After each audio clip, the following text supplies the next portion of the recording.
السلام عليكم ورحمة الله.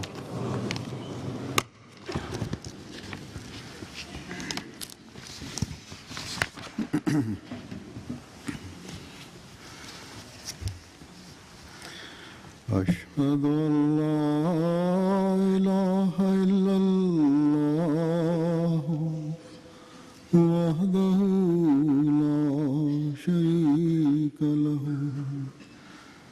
وأشهد أن محمدًا عبده ورسوله أما بعد فأعوذ بالله من الشيطان الرجيم بسم الله الرحمن الرحيم الحمد لله رب العالمين الرحمن الرحيم مالك يوم الدين إياك نعبد وإياك نستعين اهدنا الصراط المستقيم صراط الذين أنعمت عليهم غير المغضوب عليهم ولا الضالين.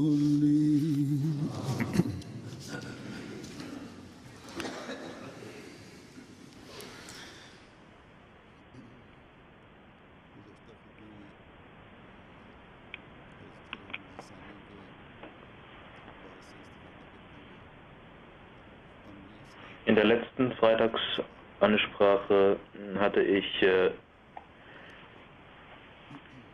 anhand von einigen Ansprachen von Hazrat Muslim Maud über zwei Dinge berichtet, die für die innere Reform des Menschen wichtig sind. Die restlichen Aspekte auf die werde ich heute eingehen. Der dritte Aspekt für die Reform ist, dass man Dinge, die sofort anstehen, dass man diese beachtet.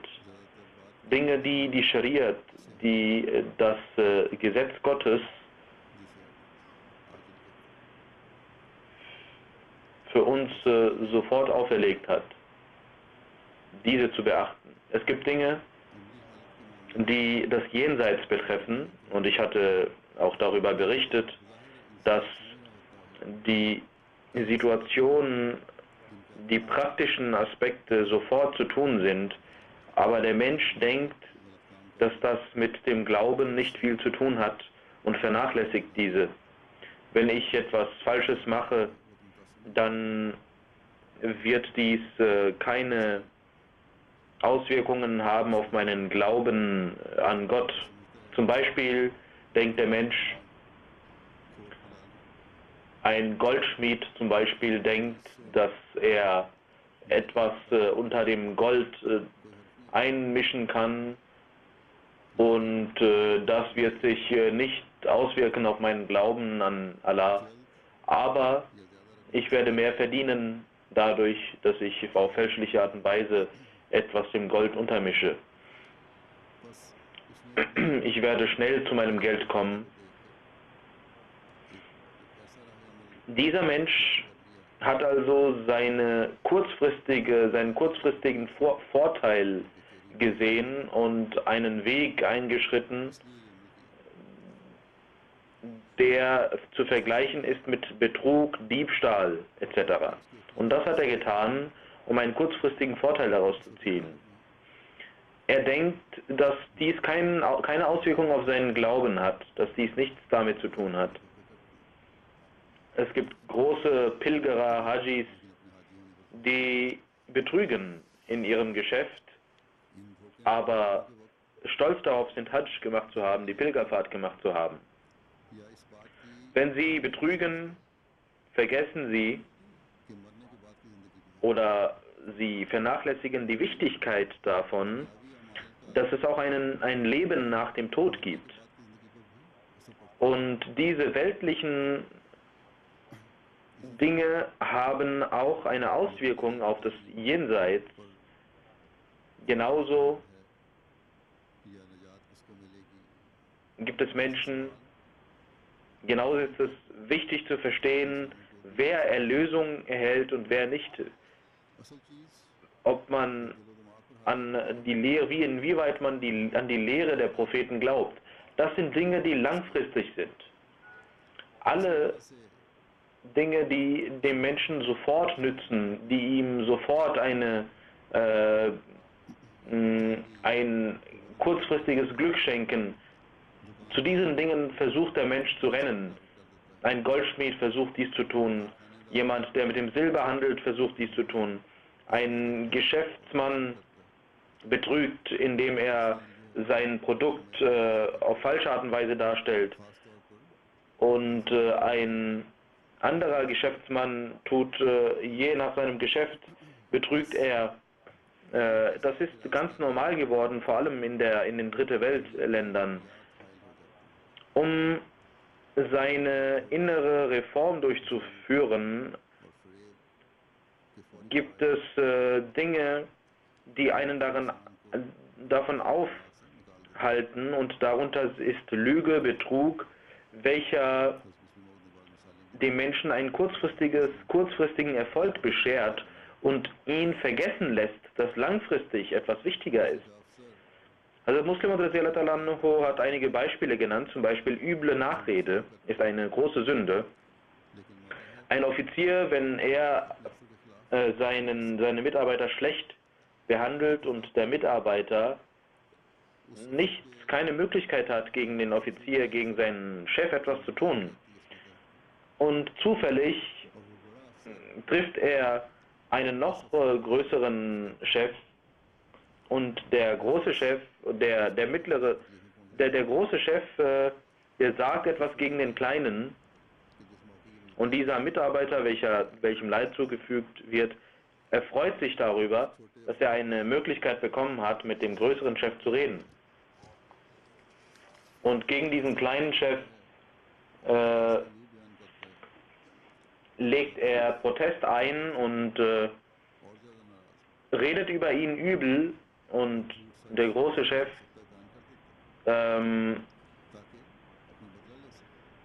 ist dann mit dem Vorgesetzten dieses Mitarbeiters sehr unzufrieden, und der Mitarbeiter versucht, sich zu rächen. Und dann denkt er darüber nach, wenn ich heute nicht diese üble Nachrede begehe, dann wird mein Leben und mein Eigentum steht dann unter Gefahr, und er vollzieht üble Nachrede und versucht dadurch seine weltlichen Vorteile daraus zu ziehen. Für die weltlichen Vorteile tut der Mensch Schlechtes, um schnell Erfolg zu haben. Der vierte Aspekt, der einen daran hindert, sich zu reformieren, ist jener, dass man Gewohnheiten nicht ändert. Und schlechte Gewohnheiten verleiten den Menschen dazu, schlechte Dinge zu tun. Vor allem dann, wenn die Gesetze des Landes einem Menschen, es gibt einige Gesetze, die dem Menschen helfen, sich zu reformieren, aber es gibt auch Gesetze, die entgegen den moralischen Werten gehen, die der Islam gezeigt hat. In den islamischen Ländern gibt es sehr wenig Gerechtigkeit, und Heuchelei ist dort vorhanden. Und obwohl dort Regierungen sind, die sich islamisch nennen, ist die Situation der Muslime sehr besorgniserregend. Und in den nicht-islamischen Ländern gibt es Dinge, die reformiert werden müssen. Und die aber nicht als moralisch verwerflich gelten in diesen Ländern und deswegen die Menschen daran hindern, sich zu ändern, sich zu reformieren. Für die Reform, für die innere Reform spielt also auch die Regierung eine Rolle. Auch der Staat spielt eine Rolle. Und die praktische Reform kann durch Gesetze der Regierung und vor allem die Gewohnheiten der Menschen können durch die Gesetze der Regierung beeinflusst werden. Doch dort, wo das Gesetz die Menschen nicht dafür unterstützt, sich zu ändern, dort wird die Gesellschaft nicht besser und die Gewohnheiten verleiten die Gesellschaft zu schlechten Dingen. Es gibt fortgeschrittene Länder, in denen wir viele Schwächen auch sehen, moralische Schwächen sehen. Vor allem aufgrund der elektronischen Medien gibt es Gewohnheiten, die in der ganzen Welt verbreitet werden, die moralisch verwerflich sind. Und Menschen, die in einer solchen Gesellschaft aufwachsen und von diesen Dingen von allen Seiten beeinflusst werden, nehmen einige Dinge als Gewohnheit in sich auf und diese schlechten Gewohnheiten setzen sich fest und die Kinder und Jugendlichen, Mädchen wie Jungen, nehmen diese schlechten Gewohnheiten auf und es fällt ihnen nach einer gewissen Zeit schwer, sich von diesen zu trennen. Zum Beispiel Sucht. Wenn jemand süchtig ist, dann fällt es ihm schwer, diese Sucht abzulegen. Ein Mensch kann vielleicht dieses Opfer erbringen, dass er nicht an 3 Götter glaubt, sondern an einen Gott und dass er den Glauben an einen Gott hat. Aber und es passiert nicht, dass er am nächsten Tag wieder an 3 Göttern glaubt. Doch jemand, der süchtig ist, der ist immer daran und versucht immer sein Suchtmittel zu finden. Sein Glauben kann ein Mensch beseitigen, doch die Sucht, die er innerhalb von Monaten oder Jahren aufgebaut hat, diese zu vernachlässigen, fällt ihm sehr schwer und er kann ohne diese Sache nicht leben. Raucher, es gibt viele Raucher, die Zigaretten rauchen, die genauso fest diese Gewohnheit haben und auch der Jamaat angehören, die ihre Geschwister, ihre Freunde, ihre Eltern verlassen, ihre Familie, ihre Kinder und Frauen verlassen haben, um Ahmadi zu werden, die dieses Opfer erbracht haben. Aber wenn man ihnen sagt, du sollst nicht rauchen, dann sagt er, ich kann nicht schlafen, ich kann nicht leben, ich kann nicht mehr nachdenken, wenn ich nicht rauche und so weiter und so fort. Es gibt viele Vorwände, die der Menschen hervorbringt und er kann nicht davon ablassen zu rauchen. Und das ist nicht nur mit denen, die Ahmadiyyat vertreten haben, sondern es gibt viele Menschen, die gute Dinge tun, die gute Angewohnheit haben, die viel opfern, die große Opfer bringen. Aber diese kleine Angewohnheit zu rauchen können sie nicht vernachlässigen. Also das Muslim hat geschrieben, dass er einen Onkel hatte, der ein Atheist war und keinen Glauben hatte. Er kam, als die Freunde, als die Gefährten des verheißenen Messias zu ihm kamen, und zum Beispiel gab es auch Gefährten, die Hookah, die Wasserpfeife rauchten. Und dieser Onkel von Hazrat Muslim Maud hatte immer diese Wasserpfeifen bei sich, aber Hazrat Masih Maud hatte diese nicht. Und dieser Onkel war auch süchtig danach. Und diese Gefährten gingen dann zu dem Onkel und rauchten dort und mussten sich auch die schlechten Dinge anhören, die dieser Mensch sagte, dieser Onkel. Als der erste Kalif diesen Onkel fragte, haben Sie schon mal gebetet? Haben Sie schon mal jemals das Gebet verrichtet? Da sagte er, seit der Kindheit habe ich die Angewohnheit, dass ich darüber lache, wenn jemand sich verbeugt vor Gott. Also wenn jemand sich niederkniet, dann muss ich lachen, was dieser Mensch denn für Übungen macht. Also Muslim schreibt, dass dieser Onkel, dass diese Menschen zu diesem Onkel gingen, um zu rauchen, und weil sie rauchen mussten, weil sie süchtig waren und sie hörten sich gegen den Islam und gegen die Ahmadiyya Dinge an, mussten sich diese anhören, weil sie da rauchten. Einmal ging ein Mensch dorthin und beschimpfte sich selbst, als er dort hinausging. Jemand fragte ihn, was du da machst, warum beschimpfst du dich selbst? Er sagte, wegen dieser Wasserpfeife, wegen diesem Rauchen, musste ich mir Sachen anhören, die ich niemals sonst aushalten würde. Aber meine Gewohnheit zu rauchen hat mich danach,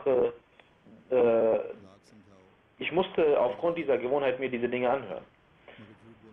Gewohnheiten sind es, die die Menschen also zu schlechten Dingen führen können. Zum Beispiel die Lüge. Wenn man die Menschen daran erinnert, dann hören sie nicht auf zu lügen. Ihnen fällt es schwer, diese Gewohnheit beiseite zu legen. Es heißt aber nicht, dass es unmöglich ist, denn Reform ist immer möglich. Warum spreche ich in den Khutbat darüber? Warum spreche ich in den Ansprachen darüber? Weil die Ermahnungen etwas bringen und Allah sagt, und Allah hat uns auferlegt zu ermahnen.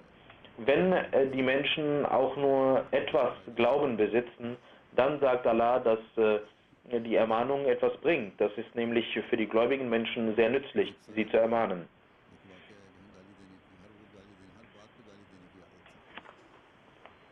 Es gibt ein Ereignis, es gab einen Menschen, der immer die Angewohnheit hatte zu beschimpfen und er wusste dies nicht mal selbst, dass er beschimpft.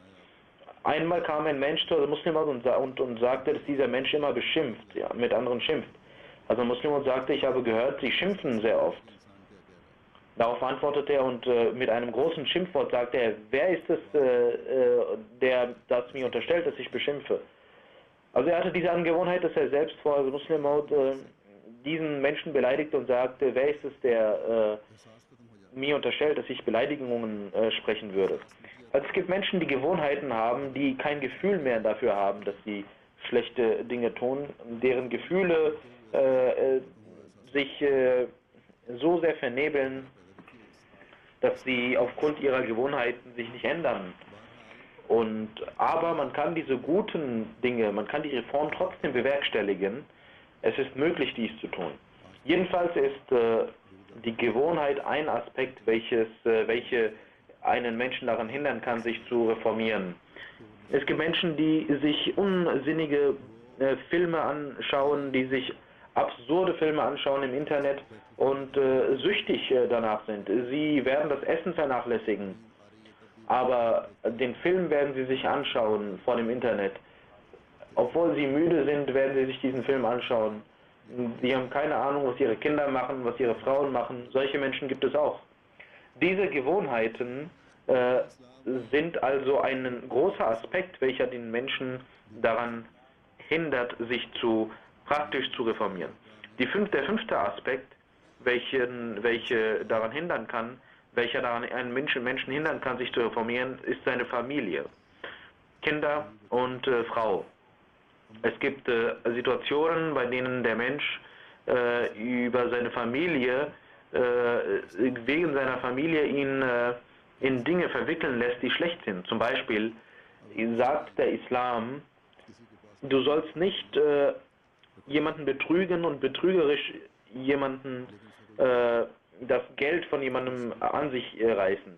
Wenn du zum Beispiel, wenn dir jemand etwas geliehen hat, oder wenn bei dir jemand etwas abgelegt hat und es gibt keinen Zeugen und du verwendest diese Sache für deine Familie, für deine Kinder, weil du die Absicht hast, deiner Familie etwas Gutes zu tun und du bedienst dich diesen Finanzen, die dir nicht gehören, weil du deiner Frau etwas Gutes tun willst oder deiner Familie und das ohne dieses Geld nicht tun kannst.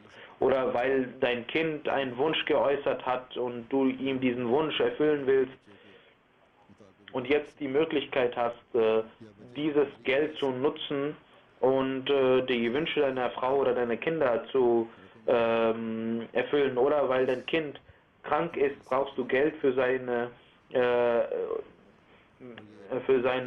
Heilung und du nimmst dir das Geld von jemand anderem, weil dir das Geld fehlt und versorgst dein Kind damit und guckst dann später, ob du das zurückzahlst oder nicht. Oder weil du ein anderes Ziel hast, welches dich, deine Familie oder deine Kinder betrifft und deswegen die Finanzen oder das Eigentum eines anderen Menschen verwendest. Das ist gegen die Lehre des Islam. Wenn dir jemand etwas gegeben hat als Leihgabe, dann musst du das zurückgeben. Es gibt Menschen, die für die Vorteile ihrer Kinder, um für sie etwas zu hinterlassen, es verletzen sie die Rechte von anderen Menschen oder von Waisenkindern. Aber das hat nicht nur mit den Finanzen etwas zu tun, das sind nur Beispiele. Es gibt auch andere Möglichkeiten. Es gibt Eltern, die in dieser freizügigen Gesellschaft vor allem sagen, aber auch in den armen Ländern gibt es solche Eltern, die aufgrund ihrer Liebe zu den Kindern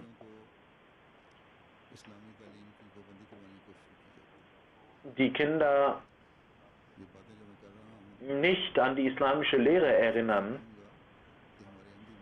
Das, was ich jetzt sage, ich muss mit Bedauern sagen, dass in unserer Ahmadi-Gesellschaft diese Dinge vorzufinden sind, von Zeit zu Zeit. Es gibt Menschen, die andere betrügen, es gibt Menschen, die finanziell oder auf andere Art und Weise jemanden betrügen, die die Waisenkinder betrügen und ihnen nicht ihre Rechte geben. Es gibt in der Kasar einige Fälle, die dann kommen, einige Beschwerden, die kommen. Es gibt Menschen, die in reichen Ländern wohnen, die ihre Tochter vermählen mit jemandem aus einem dritte Weltland und die ihrem Schwiegersohn seit dem ersten Tag sagen, ich habe meine Tochter hier frei aufgezogen, du darfst ihr nichts auferlegen und lass sie tun, was sie will. Und die Frau respektiert ihren Mann nicht, obwohl der Islam sagt, dass die Frau die Pflichten gegenüber ihrem Mann einhalten soll und ihr Haushalt in Ordnung bringen muss. Und das ist ein Teil ihrer Pflichten. Dann gibt es Söhne, die Mädchen aus Pakistan hierher bringen und sie tyrannisieren. Und die Eltern von dem Sohn sagen, die Tochter soll oder das Mädchen soll alles erdulden. Diese Liebe, falsche Liebe zu den Kindern lässt die Eltern verblenden auf der einen Seite und auf der anderen Seite lässt es die Häuser und die Familien zerstören. Wegen den Kindern und der Frau kann es also passieren, dass der Mensch sich nicht reformieren kann. Das ist also ein Aspekt, welcher viele Beispiele hat, wie Kinder und Familie einen Menschen daran hindern können, sich zu reformieren. Es gibt viele Praktiken, die die Menschen daran hindern, etwas Gutes zu tun, weil die falsche Liebe zu dem Kind oder zu der Familie oder die Wünsche dieser Familie einen Menschen daran hindern. Ihre Liebe hindert sie daran, etwas Gutes zu tun. Falsche Bezeugungen, die man für die Kinder, scheinbar für die Kinder tut, hindern einen daran, etwas Gutes zu tun. In den Dritte Weltländern ist diese Krankheit sehr verbreitet, dass man Falschaussagen macht, um seinen Kindern etwas Gutes zu tun. Dass man die Vorgesetzten den Vorgesetzten etwas gibt, Geld gibt, sie bestechen lässt, um daraus einen Vorteil zu ziehen oder um für ihre Kinder etwas Gutes zu hinterlassen.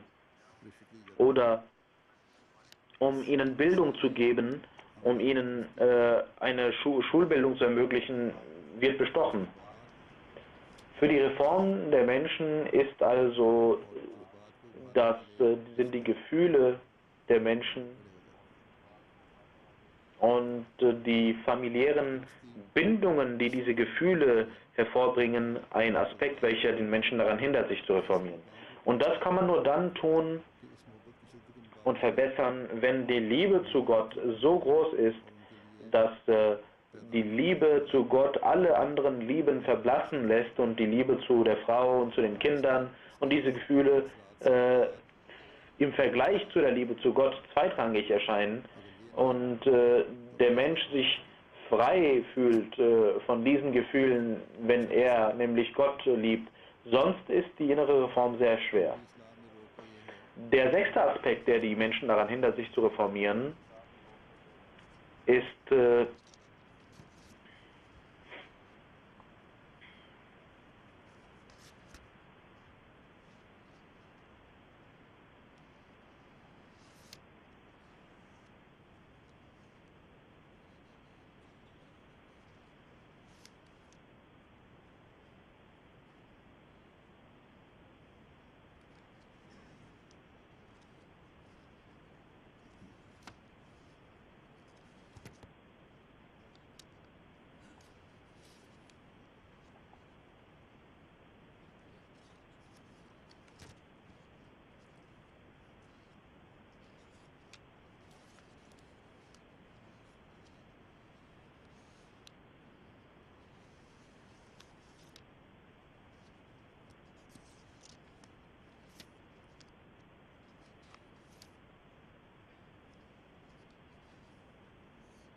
छोटा सा वक्त 19 लाख की रोक में ये है कि इंसान der 6. Aspekt, der die Menschen daran hindert, sich zu reformieren, ist,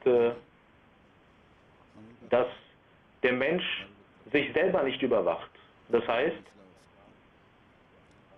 हर काम करते वक्त dass er ये सोचने की ज़रूरत है immer sich selbst überwachen muss, was er tut. Vor jeder Tat, die er begeht, muss er darüber nachdenken, was die Ergebnisse dieser Tat sind, ob sie gut und fromm sind oder ob sie falsch sind, ob es ihm erlaubt ist, diese Sache zu tun oder nicht.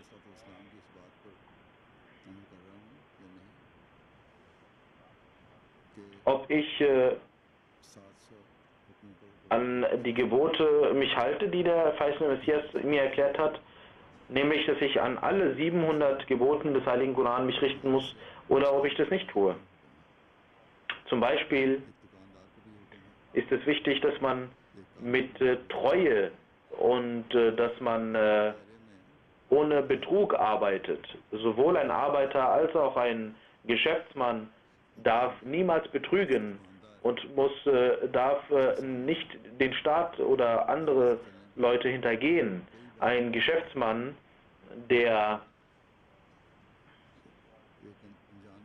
für ihn ist es auferlegt, dass er immer die Treue wahren soll, wenn ein Kunde kommt und der Geschäftsmann, ihm etwas Falsches gibt oder mehr Geld einnimmt oder wenn er ihm weniger gibt, als er vorgibt zu geben. Diese Krankheit ist vor allem, wie ich gesagt habe, hier weniger vorhanden, aber in den Dritte Weltländern, in den armen Ländern ist diese Krankheit sehr stark verbreitet, dass der Kunde betrogen wird. Die Leute denken, dass sie von der Ahnungslosigkeit des Kunden profitieren müssen. Der andere sagt, wenn ich das Gewicht des Produktes für jeden Kunden so angebe, dann werde ich so viel sparen. Und es gibt Fälle, wo der Kunde, wo von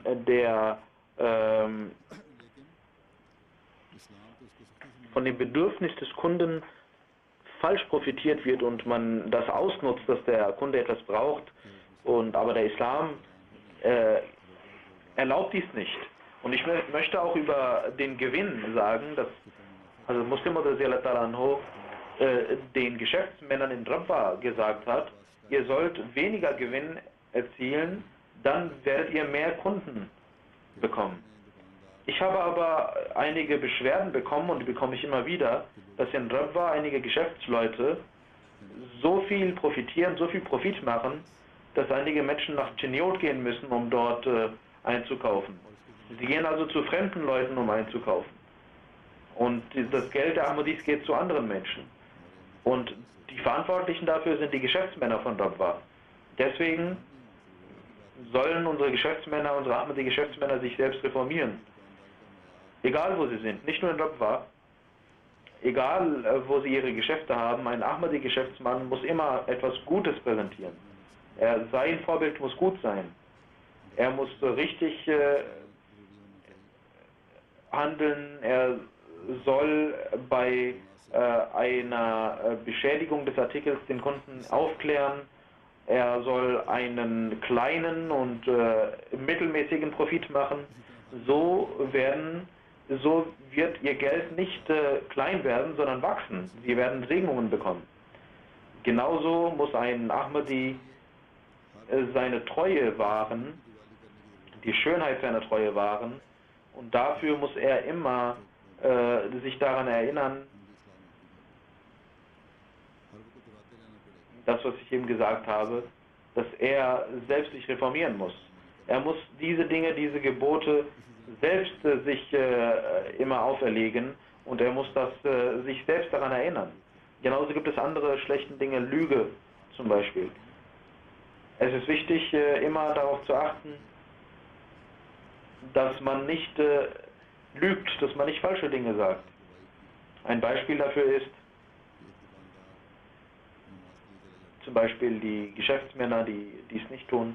Ein Geschäftsmann geht zum Gebet, weil die Gebetszeit angebrochen ist. Ein anderer sagt, ich werde mein Geschäft auflassen, damit die Kunden, die in dieser Zeit kommen, zu mir kommen.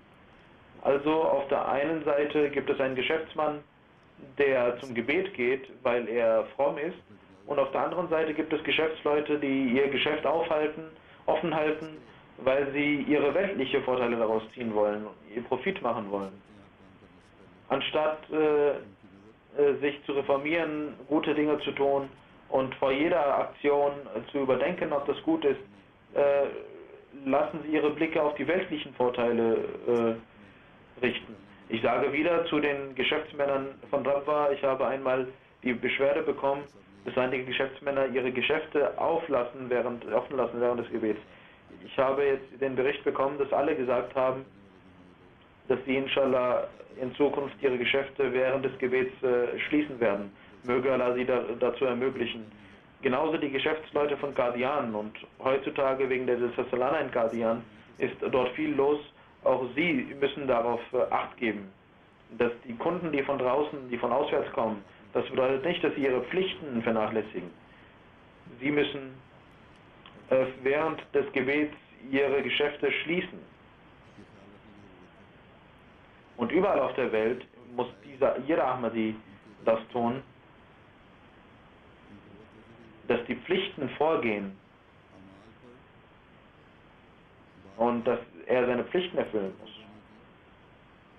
Auf seine Taten muss er Acht geben, er muss selbst diese untersuchen. Und das ist wie jenes Gleichnis von einem schnellen Pferd und ein Reiter, der dieses schnelle Pferd reitet, wenn er sich nicht fest anschnallt, und dann wird das Pferd ihn stürzen lassen. Genauso muss ein gläubiger Mensch seine Blicke auf seine Taten richten,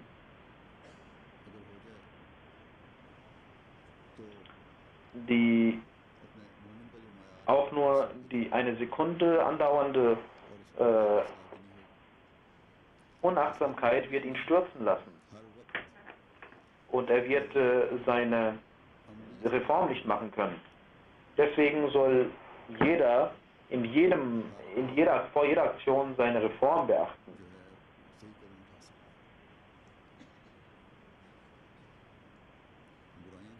Nur dann kann jeder Mensch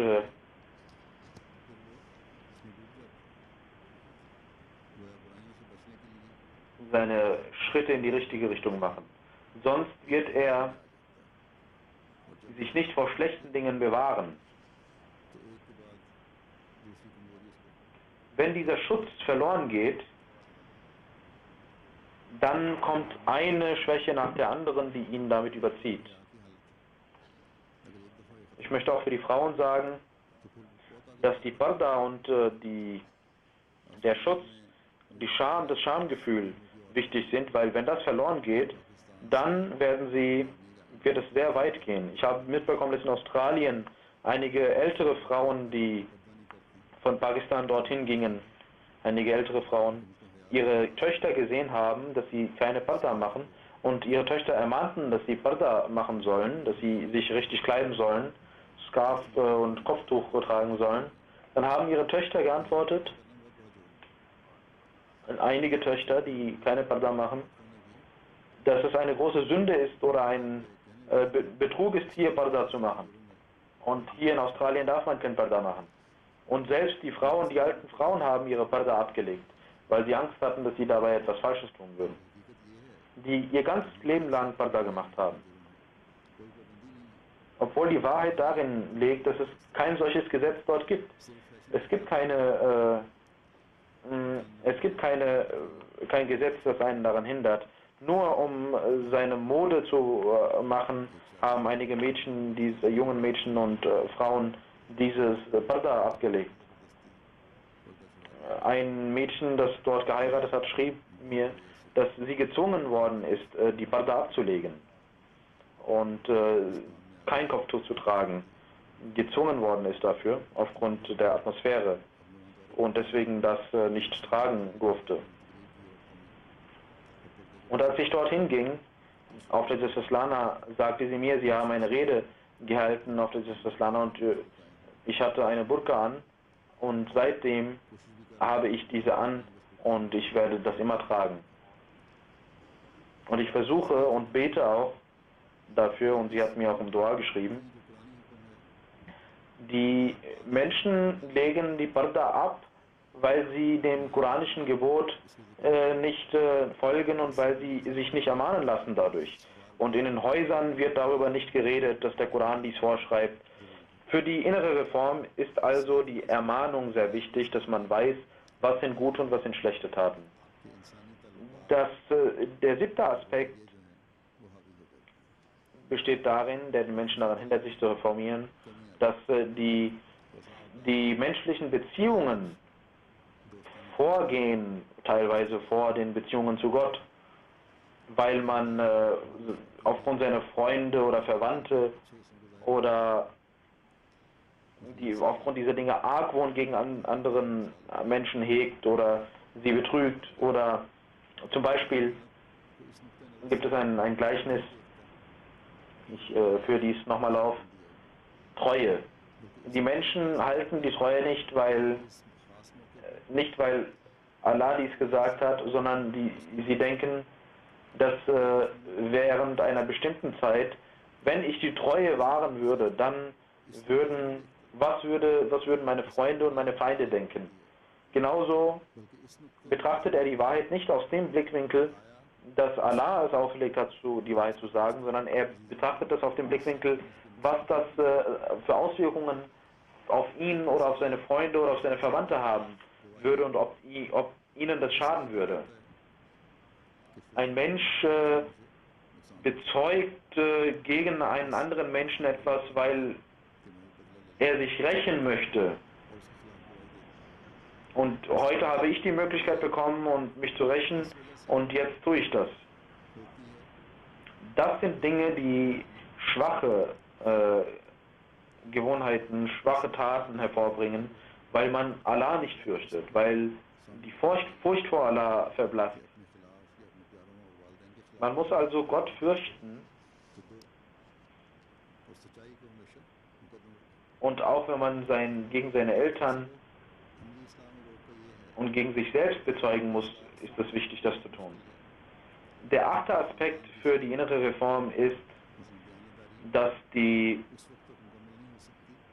Reform nur dann geschehen kann, wenn man seine Familie reformiert. Treue kann man nur dann wahren und kann man nicht wahren, solange nicht die Kinder und die Familie, die Frauen einen dafür unterstützen. Wenn der Haushaltsvorstand gut ist und Treue wahrt, aber die Frau ihre Nachbarn schlecht behandelt oder andere betrügt oder ihre Finanzen für sich verwendet, oder wenn sein Sohn jemanden besticht oder sich bestechen lässt, dann kann das Einkommen dieses Hauses nicht segensreich sein und halal sein. Vor allem dort, wo alle zusammen wohnen, wo es gemischte Familien gibt und wo Leute zusammenleben. Genauso gibt es Praktiken, wenn nicht alle Familienmitglieder gleichermaßen versuchen, sich zu reformieren, werden sie sich gegenseitig schaden. Wenn die Frau gut ist, aber der Mann Schlechtes verdient oder nicht rechtmäßig verdient, dann wird es keine Segnung haben. Und wenn der Mann zwar betet, aber die Kinder nicht beten und sich darum nicht kümmern oder die Mutter sich darum nicht kümmert oder umgekehrt, wenn die Mutter betet und der Vater nicht betet, dann werden die Kinder ihn auch nachahmen. Ich habe in der letzten Khutbah auch diese Beispiele genannt.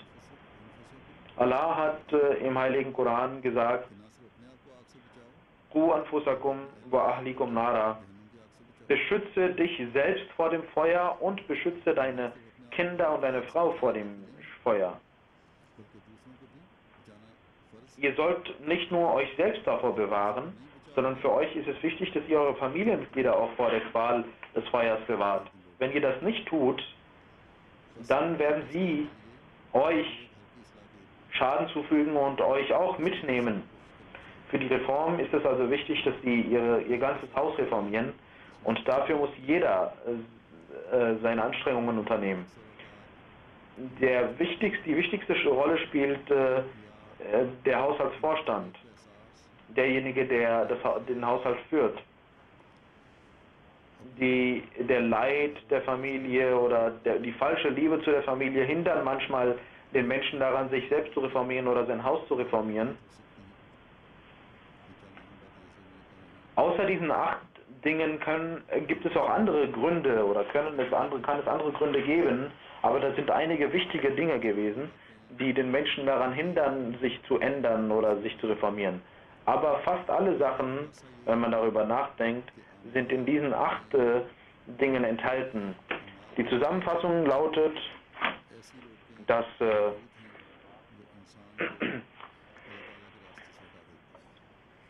die Menschen sich nicht reformieren aufgrund dieser Aspekte, die sie daran hindern, eine Bindung zu Allah aufzubauen, ihm näher zu kommen.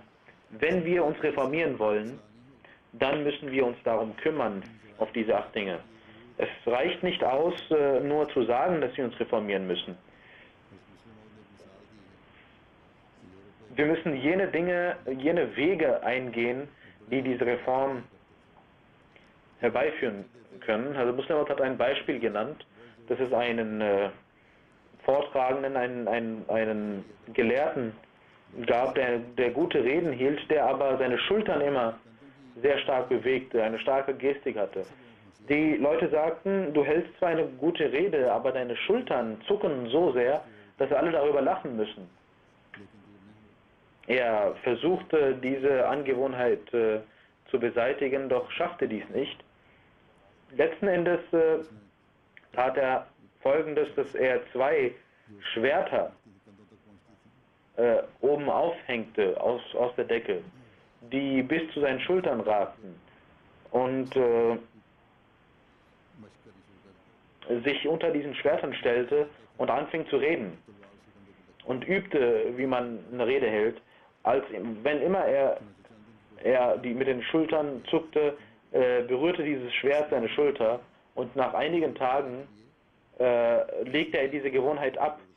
Also, um eine gute Angewohnheit sich herbeizuführen, muss man Mittel suchen, die den Menschen dazu führen, dass er gute Dinge macht, die ihn daran hindern, schlechte Dinge zu tun. Dafür muss sich jeder gemeinsam kümmern und bemühen. Jedes Haus muss dies versuchen, Und jedes Haus und jedes Mitglied des Hauses muss dies versuchen. Und dieser Versuch klappt nicht ohne Opfer zu erbringen, ohne sich Mittel zu nehmen, die den Menschen dafür helfen, schlechte Dinge abzulegen, wo er auch Schmerzen ertragen muss, aber letzten Endes diese Dinge ablegt. Jedes Mitglied der Jamaat soll darüber nachdenken, soll Opfer erbringen, soll versprechen, sonst werden wir diesem Ziel nicht nahe kommen. Dieses große Ziel, welches der verheißene Messias hatte, als er kam, nämlich dass unser Glaube, unsere Praktiken eins werden, dass wir uns reformieren auf ein Niveau, welches niemals, wo man niemals mit dem Finger darauf zeigen kann. Wir müssen immer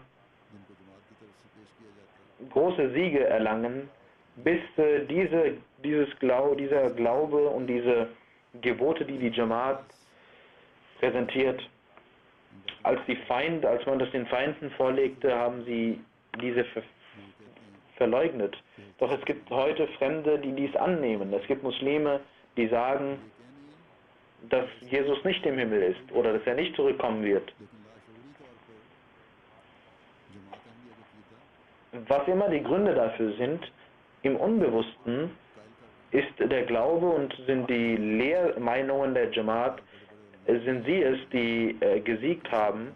Auch über den Dschihad gibt es große Gelehrte, die jetzt sagen, dass heute das alles falsch ist, was im Namen des Dschihad gemacht wird und dass das Terrorismus ist.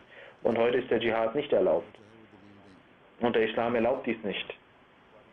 Und darüber können sie Beweise bringen, wie sie möchten, aber die Lehrmeinung der Ahmadiyyat ist es, die dies bewirkt hat. Aber wenn wir unsere Praktiken, unsere Taten sehen, dann sind wir sehr schwach und haben große Schwächen. Wir haben nicht diese Seele in uns eingehaucht, die es uns ermöglicht, das Vorbild der Welt zu zeigen. Nachdem keine Person in unserer Jamaat uns mit dem Finger auf uns zeigen kann und jeder gezwungen ist, die Überlegenheit der Jamaat zu akzeptieren. Noch immer folgen wir nicht vollständig dieser Lehre, die wir haben, die der Islam für die Reform des Menschen gebracht hat. Meistens ist es so, dass wir anderen nachahmen und ihnen folgen, wie ich auch einige Beispiele habe ich auch genannt. Und anstatt andere zu imponieren, lassen wir uns von anderen beeindrucken und ahmen diese nach. An einigen Stellen müssen wir sogar uns schämen. Es ist also wichtig, dass wir, was die Praxis angeht, Erfolge erzielen, dass wir jenes Wasser, von dem wir heute profitiert haben, dass wir dieses Wasser nicht verloren gehen lassen, sondern dass wir Flüsse und Kanäle bauen, die den Boden bewässern und fruchtbar machen und nicht zu einem solchen Wasser werden, welches verloren geht. Wir müssen uns Grenzen setzen, um uns zu reformieren. Wir müssen Opfer erbringen und für uns gewisse Schmerzen und Grenzen aufnehmen, damit wir unserem Ziel näher kommen können. Wir müssen die Wände unseres Glaubens, unserer Lehrmeinungen festigen. Wir haben dafür unser Leben geopfert, wir haben dafür unsere Finanzen geopfert und tun dies immer noch. Doch wir müssen uns auch um die Wände unserer Praktiken kümmern, nicht nur unserer Lehrmeinungen, sondern was wir machen. Also Muslim hat das auf eine sehr wundervolle Art und Weise erklärt. Er hat gesagt, bisher haben wir nur 2 Wände unserer Lehrmeinungen, die fest sind, aber die 2 Wände unserer Praktiken, die haben wir noch nicht gefestigt. Deswegen kommt der Dieb und beraubt uns unserer Finanzen, unseres Eigentums. Doch wenn wir Opfer erbringen und unsere vier Wände festigen, dann wird der Dieb niemals hineintreten können. Heute müssen wir also versprechen, dass wir die persönlichen Wünsche, die wir haben, vernachlässigen, dafür, dass wir jene Opfer erbringen, welche uns dazu führen, dass wir uns reformieren, dass wir die Wände unserer Reform festigen. Wir sollen uns nicht schämen vor den Fremden hinstellen, damit der Dieb zu uns kommt und uns Schaden zufügen kann. Möge Allah Ta'ala uns dazu befähigen.